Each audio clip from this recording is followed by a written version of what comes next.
যে বসার এই বিলের মধ্যে বকরি চড়ানোর জায়গাতে বসার জায়গাও করা হয়েছে। আহা হা হা, এখন আমি ওখানে বসবো।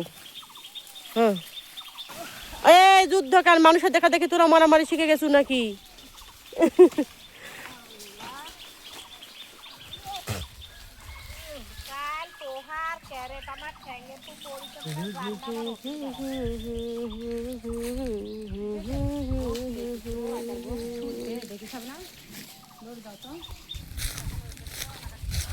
আমি কি আর বুঝিতাম প্রেম, রাধা কৃষ্ণের লীলা। ওফ, কি চমৎকার!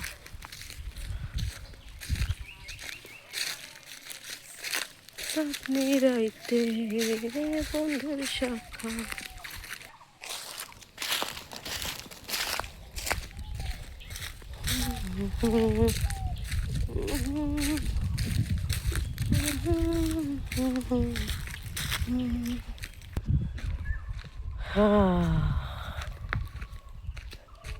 ওইখানে আমার বসবাস, আর এইদিকে শিয়াল পণ্ডিত মামাদের বসবাস, আর তার ভাগ্নির বসবাস ওইখানে।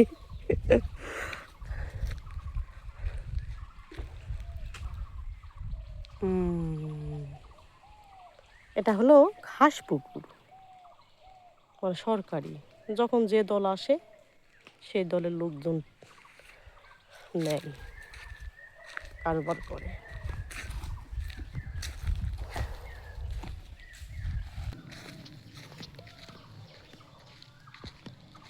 এখন আমি এই সুন্দর প্রকৃতির মাঝে, চমৎকার এই প্রকৃতির মাঝে বসে বসে পাখিদের ডাক, শেয়ালের লুকোচুরি, মুরগি, শেয়াল, সাপ, বেজি সব দেখার জন্য একটা চমৎকার জায়গা করেছি বসার, সেটা আপনাদের দেখাই।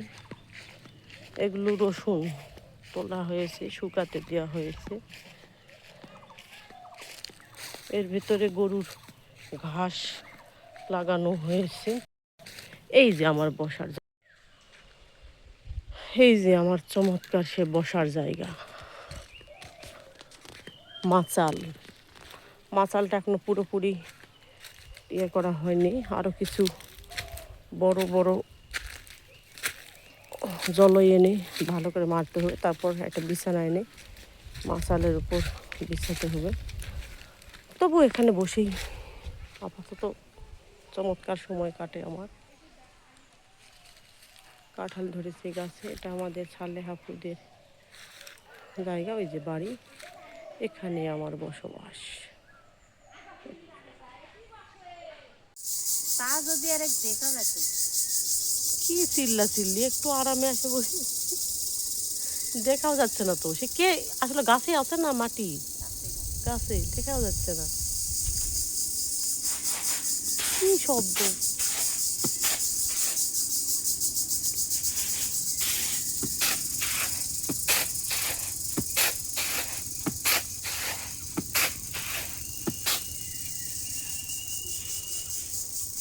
কি শব্দ!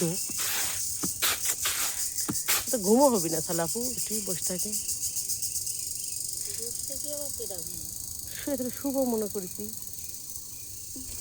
বালিশ নিয়ে আসে বা আম গাছে হিরান দিয়ে ঘুম হবে, তুমি জানো? কি সুন্দর হেলান দেওয়ার জায়গায় যে এখানে বসে, এর মধ্যে যে শব্দ!